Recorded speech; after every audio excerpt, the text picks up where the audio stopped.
Empresário negado em 90 segundos no visto americano. Hoje eu vou te contar o perfil desse meu cliente. Obviamente eu não vou te falar nomes, né? Por questão de sigilo e segurança. Mas ele é homem, 51 anos, empresário do setor de atacado de bebidas e alimentos, tá? 13 empresas abertas em nomes diferentes. Ele tem uma holding, um operacional e uma distribuidora. A renda mensal comprovada acima de R$ 95.000 por mês. Casado, tem 2 filhos em universidade particular, ou seja, ele banca a universidade também dos filhos. Histórico de viagens anteriores para o Panamá, para a Argentina, para os Emirados Árabes, e uma dessas vezes também para os Estados Unidos em 2015, com um visto americano anterior que ele tinha, que já está vencido. Qual que é o motivo da nova aplicação que ele fez, né? Ele precisava participar de uma feira do segmento dele de importação na cidade de Chicago. Aí agora vamos aprofundar, eu vou aprofundar com vocês um pouquinho sobre o caso desse cliente. Então, esse cliente tinha 3 empresas, tem, né? 3 empresas, R$ 95.000 de renda. Filhos na universidade, um histórico limpo, aparentemente. E ele entrou na entrevista com o peito estufado e saiu negado em menos de 2 minutos. Ele me procurou revoltadíssimo. Eu pago mais imposto que muita empresa nos Estados Unidos. Isso é um absurdo.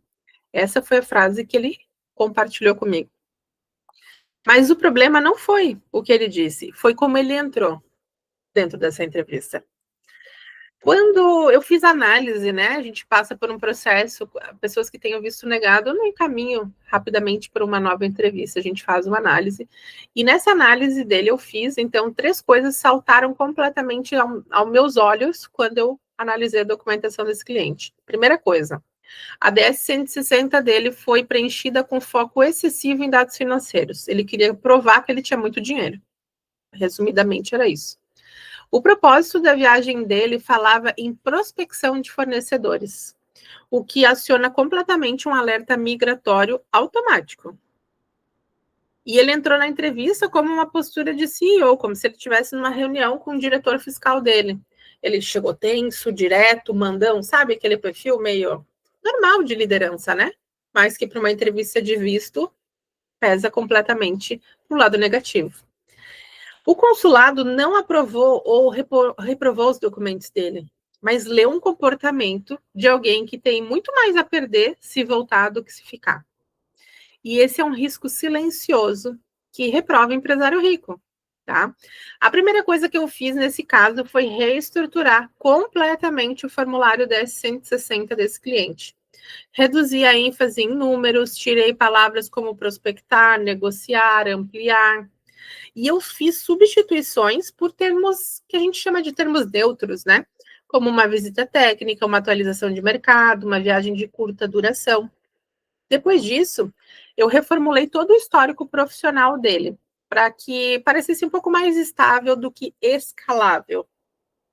As empresas com um contrato fechado, uma operação madura, um time autônomo, né, inclui vínculos indiretos. Então, no caso, falando da cônjuge, né, com atividade ativa no Brasil também, reuniões marcadas no retorno da viagem dele, uma dependência da gestão dele presencial, ou seja, que o papel dele é fundamental nas empresas dele, né, que elas não operam sozinhas sem ele, que precisam desse profissional. Mas aqui eu preciso te dizer que o que virou o jogo foi o que ninguém vê. Eu preparei ele emocionalmente. Nós simulamos, né, uma entrevista, nós preparamos ele de forma estratégica. Eu treinei com ele tom de voz, ritmo, pausas, silêncios em respostas. E realmente, assim, trouxe para ele a perspectiva dele responder sem parecer que ele está defendendo nada. Como se fosse, assim, uma pessoa se justificando, sabe? Então, eu troquei, fiz essas simulações com ele também, e esse preparo emocional foi fundamental para essa nova entrevista. Só quem entende como o consulado lê o comportamento sabe aonde um empresário como esse erra. 42 dias depois, nós reagendamos a entrevista dele. Dessa vez, ele entrou com uma postura de visitante, não de executivo. E aí, a entrevista dele teve 3 perguntas. Qual o objetivo da viagem dele? Quem ia acompanhar ele? E quando ele pretendia voltar? Todas as respostas foram respondidas com segurança, olhar firme, com um tom de quem não precisa do visto para nada, só para cumprir uma agenda, você entende? Qual foi o resultado disso? O visto dele foi aprovado.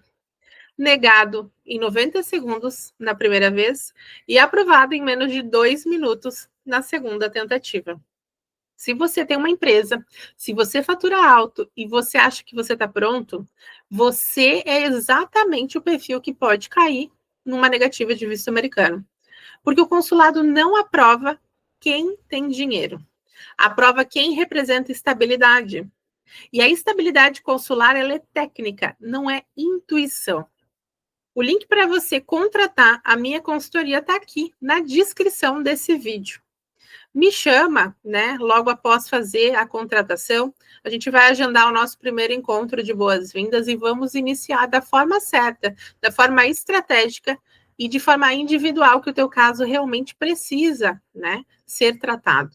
E deixa que eu olho e leio o seu caso, como eu li o desse meu cliente, antes que eles te leiam errado. Porque ser empresário é o que te dá poder aqui. Mas no consulado, pode ser exatamente o que te derruba. Eles não vão te perguntar o que você fez, eles vão te julgar pelo que você representa. E é exatamente nesse ponto que eu entro. Te vejo no próximo vídeo.